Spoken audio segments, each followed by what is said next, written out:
Hello, everyone, and welcome to our first video episode of the Nuggy Guys podcast.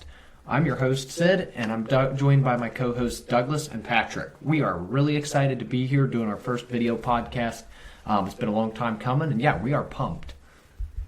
So to start us off, we're going to start a series on the Nephilim from the Bible, and this is the first video, and we're just going to give you like a general overview of who the Nephilim are and what they are, what the Bible has to say about them.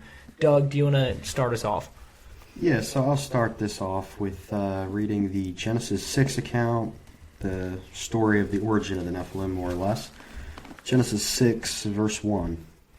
And it came to pass, when men began to multiply on the face of the earth, and daughters were born unto them, that the sons of God saw the daughters of men, that they were fair, and they took them wives of all which they chose. And the Lord said, My spirit shall not always strive with man, for that he also is flesh, yet his days shall be 120 years. There were giants in the earth in those days, and also after that, when the sons of God came in unto the daughters of men, and they bare children unto them. The same became mighty men which were of old, men of renown. That is Genesis 6, 1-4, King James Version. Okay, so let's take a little look at that word giants in the Strong's Concordance. The word giants comes from reference number 5303, or Nephil, properly a feller, a bully, or tyrant, maybe the idea of a destroyer or something. So it's not real, maybe super clear on where it's going for, what it's going for there. But we can fill our knowledge in a little better if we read from the Book of Enoch, which is not part of the modern King James canon. So I'm just gonna give you a few references from the Book of Enoch to help fill in where the Nephilim came from, if you choose to believe the Book of Enoch. Now we do, I believe Patrick said our next podcast, the next episode in the series is going to be on the Book of Enoch and the Nephilim and the Watchers in the Book of Enoch a little more. It's pretty controversial. Some people say the Book of Enoch is not valid. Some people say it is. So it's pretty controversial. But let's look at what it has to say and see how it might help expand our understanding. So, Book of Enoch, chapter 6, and it came to pass when children of men had multiplied in those days that there were born beautiful and comely daughters. And it's pretty much a repeat of the Genesis 6 account. The angels, the children of heaven, saw and lusted after them and said one to another, Come, let us choose wives from among the children of men. So here again, sons of God married daughters of men, right? Anyway, and Semjaza was the leader. He said, I'm afraid I don't want to do this all by myself, lest I should take all the punishment. Anyway, so they essentially made a pact. 200 of them made a pact. And they were known as the Watchers. They were angels that were apparently God had designated to watch over the earth. And they made this pact to go marry these women.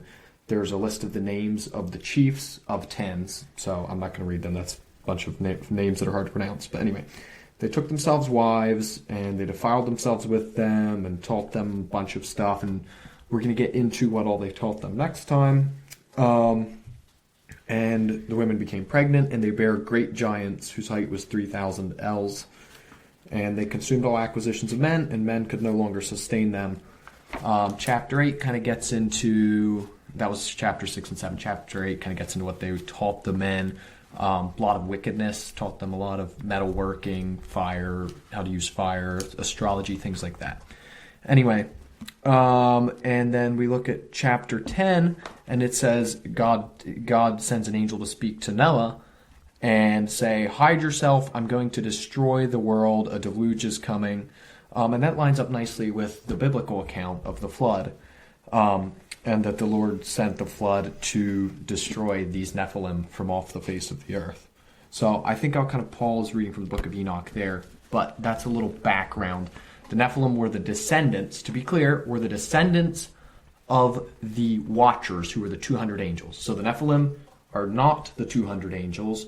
Those are separate, and then their descendants are these Nephilim who God sent a flood to destroy. And if you do a little more reading in the Book of Enoch, the Watchers themselves were actually bound And the book of Jude in the Bible refers to this specific passage. They were bound in chains until the great judgment, which we would believe is the final judgment of the world and mankind.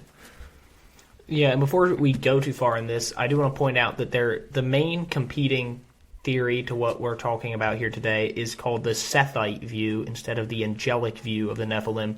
And that idea would be that the descendants of Seth are the sons of God that are referred to in Genesis. And that view it's a little bit hard to figure out if that's more popular or less popular than the angelic view, because both side claims that the other side has the most popular view.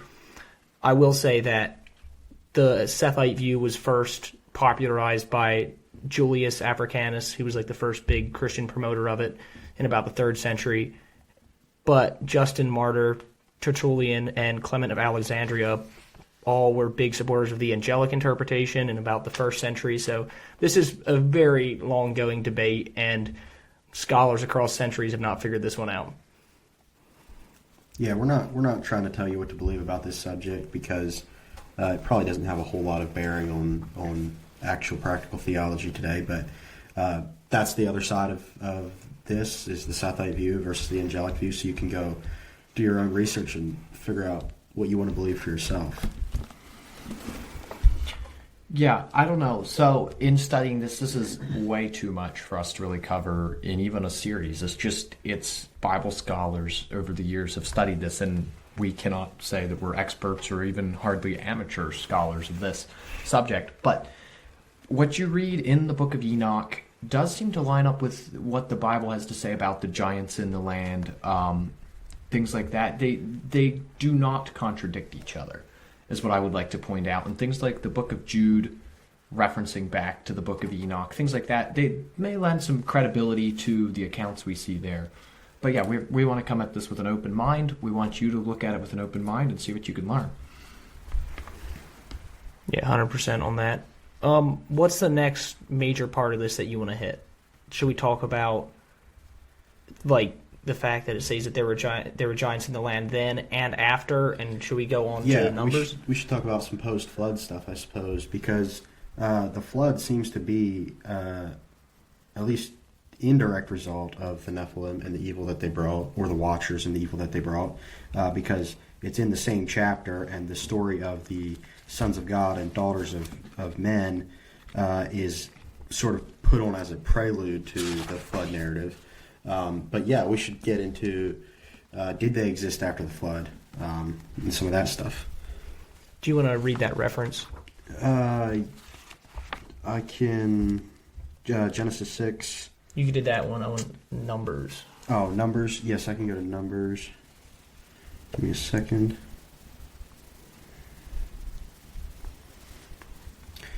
So Numbers 13, verse 33.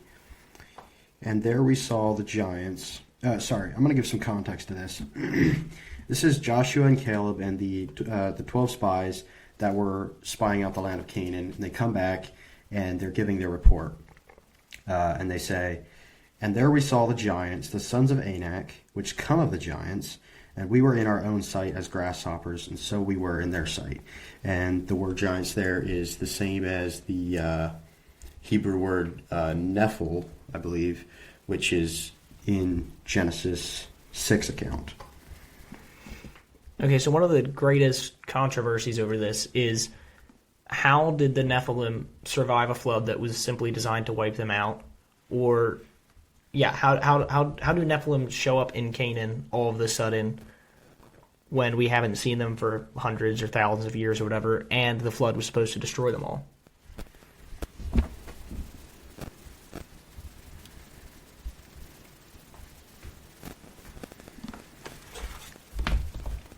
Well, these entities were spiritual beings,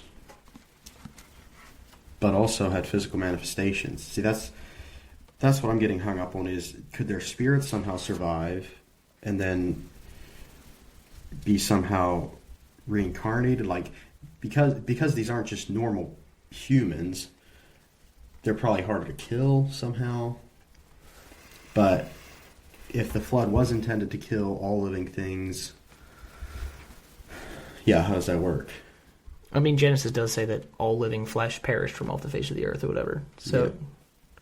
you have any thoughts on that, Sid, or are you looking at something else? So I'm trying to get my thoughts in order, but I do believe, yes, Enoch chapter 10 has something to say about how the flood was to end the Watchers and how they're bound versus what happens to the Nephilim and maybe their spirits. So I want to make sure I have this straight before I say it.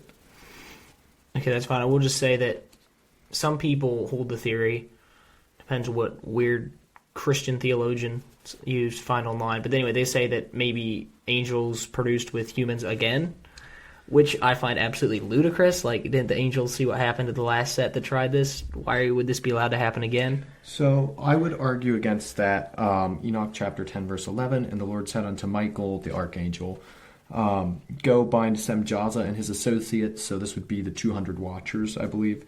Go and bind them, who have united themselves with women, so they've defiled themselves with all their uncleanness. Bind them and bind them fast for 70 generations in the valleys of the earth till the day of their judgment and their consummation, till the judgment that is forever and ever is consummated. In those days they shall be led into the abyss of fire and torment and on and so forth.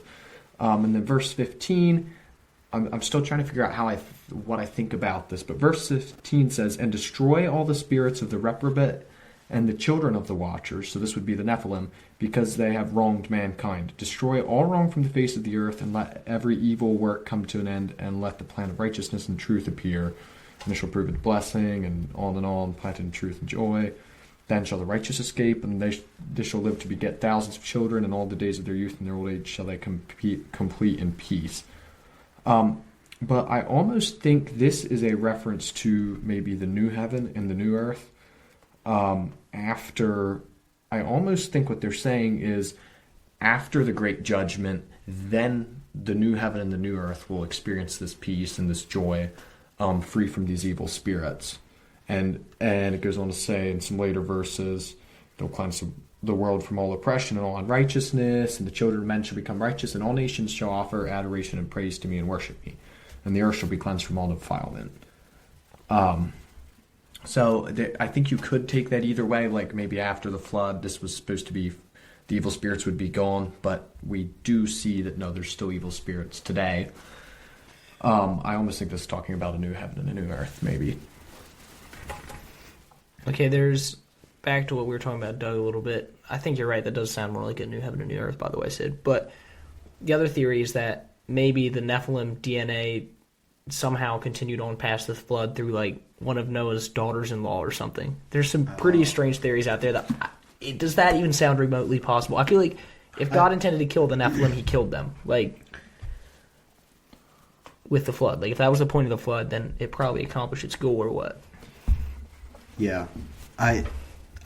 To me, DNA getting passed down through Noah's daughter-in-law doesn't seem to really hold a lot of water, because I think God chose Noah and his family specifically because they didn't have the Nephilim DNA, if that was actually his purpose to destroy it. We're kind of left with this paradox where the flood was intended to destroy it, and probably did, but we also clearly have these same beings or very similar beings after the flood. So I'm not sure how we reconcile those two. Yeah, I don't know. So a big reason that I would argue that the Sethite view is wrong is that the sons of God married the daughters of men. Clear distinction, right? These are not just normal men; these are sons of God. And then their offspring were also something clearly different than just regular humans. They were giants in the land. They were not just a regular human offspring. So, sons of Seth versus, I don't know. But there's a very clear distinction, and once again, after the flood, there was giants. They were not normal humans. They didn't follow the normal physical attributes, whatever. There's a clear distinction there. And I think that's a big evidence that maybe they were not just normal humans. There was something more spiritual going on. Okay, another aspect to this, or like another proof that people try to use, is they say, which does the Sethite view or the angelic view come more naturally from the text if you were to read it and you hadn't had any clue of either of the views beforehand?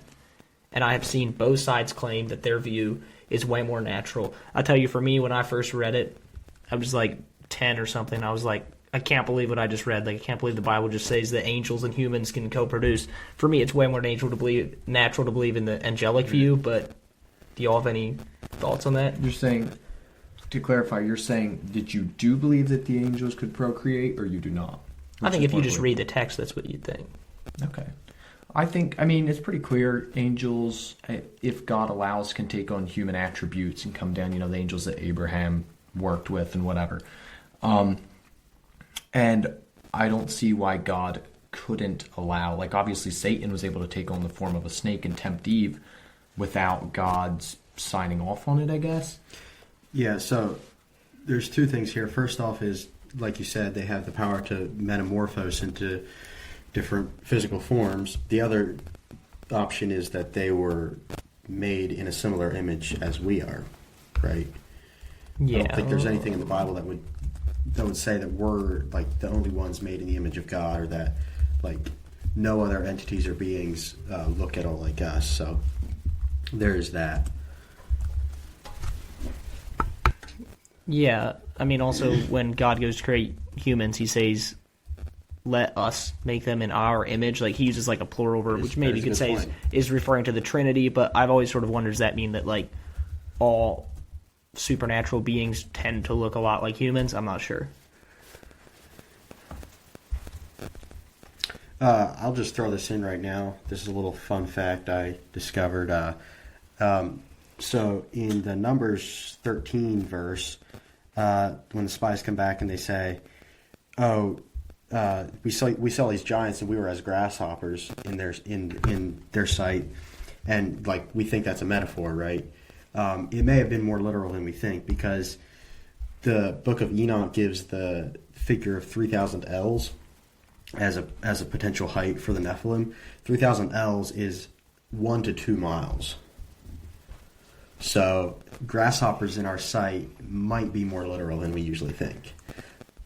Okay, but is that other sources say it's more like 9 to 36 feet, but that's the figure given in the Book of Enoch, and that's a rough translation of that figure.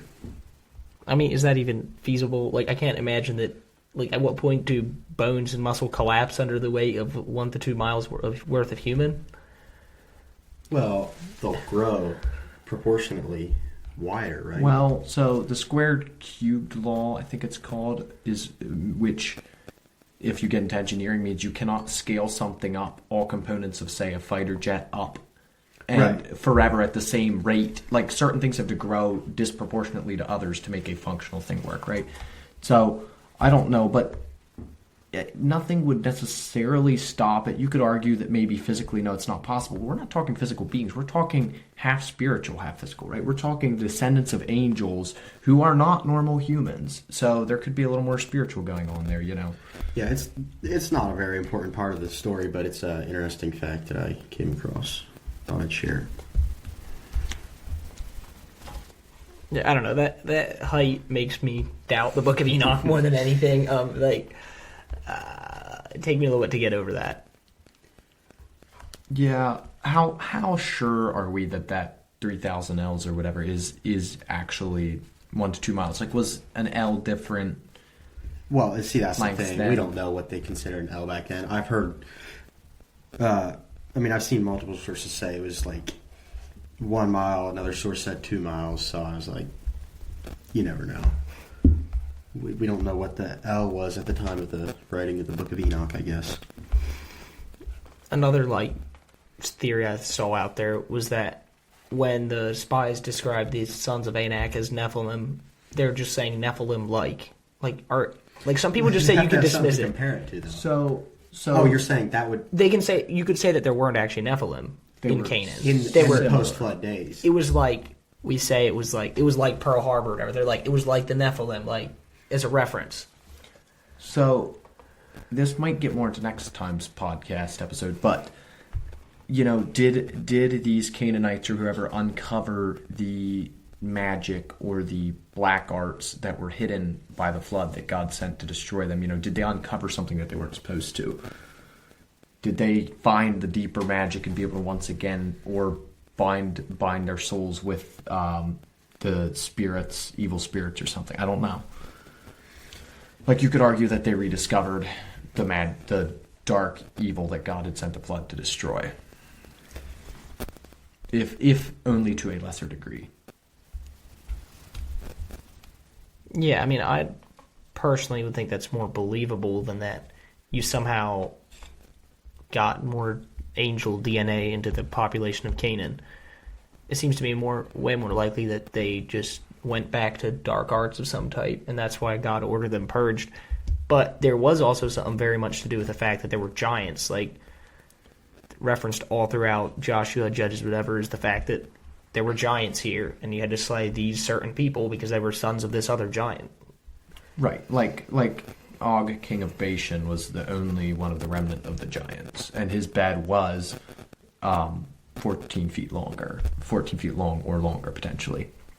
So I mean, you're talking a big giant, bigger than anything we see today. You know, what's our best world record? Tallest person is what? Was he 9 feet? I don't remember. Mm-hmm. But it wasn't anything like 14 feet. Near. And I don't think, and I would take from this that he was probably built proportioned properly, not just really tall, but also very broad. Unless he was just like one of those short kings with an ego problem. I mean, like with everybody. Well, but his bedstead was iron, 9 cubits in length and 4 cubits in width. So it was not quite half as wide as it was long, which is pretty usable for a bed with just one person, right? Like that's. I'm just like, yeah, but you're also like king of Bashan or something, dude. Like I might make a big bed too. Like it is. I do think it has something to do with its height. Otherwise, I wouldn't have recorded it. Like they don't get to record every king's bedstead length. Like it obviously has something to do with his height that they're recording this, but also, yeah, it's his bed, not him. So I'm not sure. So yeah, it seems like there's no good way to reconcile the pre-flood Nephilim, then the flood destroying them, with the many post-flood accounts of giants and conquering giants. Yeah, not many I like. The best I could say is that maybe they discovered some dark magic or something. But I think we'll sort of dive into a lot of those theories on exactly who were those giants, what were they, why are they called different things, probably in maybe our third episode on this. Okay. Cover the conquest of Canaan and related. Right. Well, you said some people were would argue that they were just comparing these giants, post-flood giants. Yes, I've seen that argument. The verse doesn't say that. The verse clearly says these were giants. Let's read it again. 13 verse 33, Numbers 13 verse 33. And we saw the giants, the sons of Anak, which come of the giants. And we were in our own sight. Yeah, and that's not nearly the only post-flood verse about giants or, say, the Anakim or related entities. And to be clear, that word giants, once again going back to concordance, is the same one that we talked about earlier, Nephil. So what they're saying basically is... Nephilim. It's the same word as was used in Genesis We saw the 6. giants, the sons of Anak, Right. which are from the Nephilim, is how you would read that verse. I probably. Okay, yeah. So yeah, then they might, maybe that theory of the just like comparing is completely off. I would believe that we have enough evidence to throw that out. But yeah, fair enough. People can choose what they want to believe. At the same time, you know, the argument that I would have for why you should maybe believe this, one of the arguments is you have enough faith spiritually, or assuming you are a Christian, you have enough faith spiritually to believe all the miracles Jesus did. You have faith to believe, that Moses parted the Red Sea. I mean, that's a wild story, right? You probably believe in a spirit world. Jesus was casting out demons, right? Cast 70 demons out of one man or something. So you believe in a spirit world. You believe in miraculous happenings, but you can't quite believe that God could allow angels. Oh, wait, but you already believe that angels can take on physical form because you believe the account of Satan tempting Eve, probably. I mean, it's up to you to believe whatever. But I'm saying most like you believe all this, but you want to stop just short of believing that that there is a chance that the Bible is right and that the Bible is actually saying, no, there was angels living with men, reproducing with women, and teaching them dark arts or whatever. You don't have to believe the whole dark arts thing. That's a separate subject. But, like, you believe 99% of what it takes to believe this, and you want to stop 1% short and say, well, no, we don't believe angels can reproduce, right? And there's valid arguments to why you could say no to that, and we should probably get into those some episode, but I'm saying, you've got faith to believe a lot of crazy stuff. Why couldn't you have faith to believe this?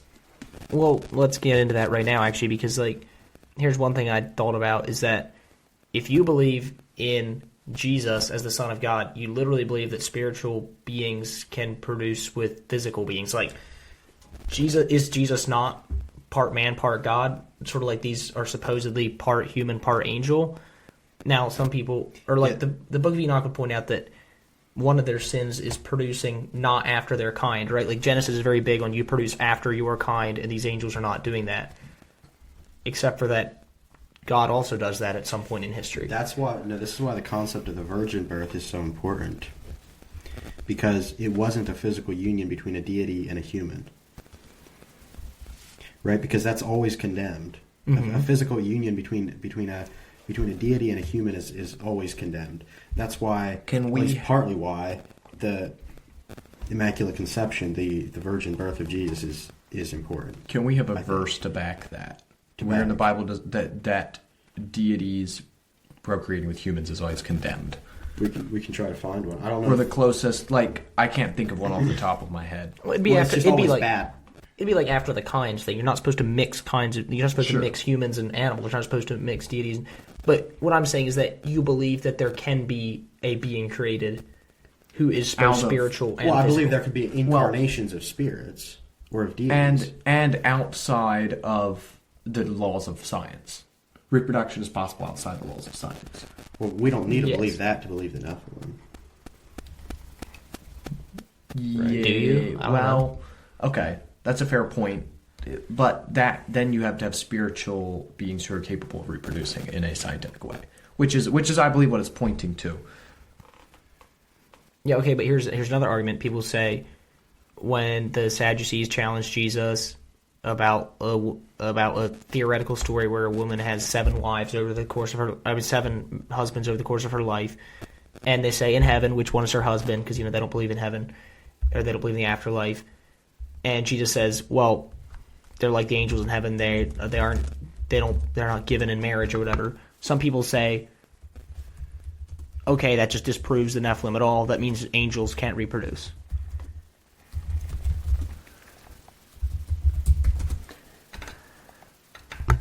Okay, but when we're in heaven, we're going to have new bodies, and this is after the judgment, right? Yeah, the old heaven, the old earth will have passed away. It's a new set of laws. It's a new everything. God will have hit reset on everything. Yes. So, and it doesn't say that they couldn't necessarily, but that's no longer God's concept. At that point, nobody's going to be reproducing, right? Yeah. Now, God clearly made it, God made it very clear, you have to reproduce, you have to continue to produce and keep humans alive for generations, whatever. There's no need to reproduce. There's no more death, right? Yeah. So it's a different. You're measuring English with a metric ruler. I mean, it's not the same thing, right? Yeah, and also, just because Jesus says that they aren't supposed to do that, these angels were clearly not supposed to do that, and they did it anyway. I'm not sure that I find that argument valid. I'm just throwing it out there. It is an argument. People bring it the verse, say, if angels aren't married, why are these marrying? Sure. So, moving on to sort of one last argument I've seen against the angelic view is that if you believe in the angelic view, it sort of takes away from the flood narrative. It sort of changes the flood narrative from being, instead of God's judgment on sinful man for how corrupt and evil and violent they become, to God's judgment on sinful man to some extent, but mainly on the angels for the sins that they've committed, and also to wipe out a certain set of evil DNA or whatever. Do you have any thoughts on that? Does it diminish the flood narrative to believe in this? So I would almost argue it makes the flood narrative make more sense from the standpoint of there is something greater than just the evil of humans afoot, right? There's a reason God has to stop this. Like, God's plan of salvation didn't include angelic beings, right? I believe we can say that in good faith and all confidence, that the Bible backs that. And like, there was something, his plan of salvation didn't really include this, and he had to put an end to it, right? And that's why he sent a worldwide flood to completely hit factory reset on all the evil. And then it would bring up the concept that evil after the flood, even if there's maybe some Nephilim, we haven't, to be clear, we haven't really rectified if what we think of the post-flood Nephilim versus the pre-flood, how that all worked. Hopefully maybe we can hit a little more of that next time. But I think it would give good reason for why there would be one worldwide flood, and then the post-flood evil was never the same magnitude as pre-flood evil, even to this day. I think it could make a little more sense in my mind, but then again, that's just an opinion.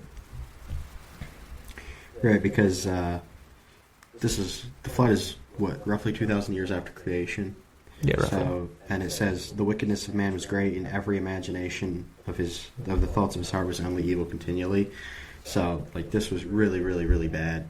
And, man is depraved and is sinful and all, but, to fall that far in 2,000 years, is pretty wild if there's not an external force maybe pushing evil knowledge or whatever.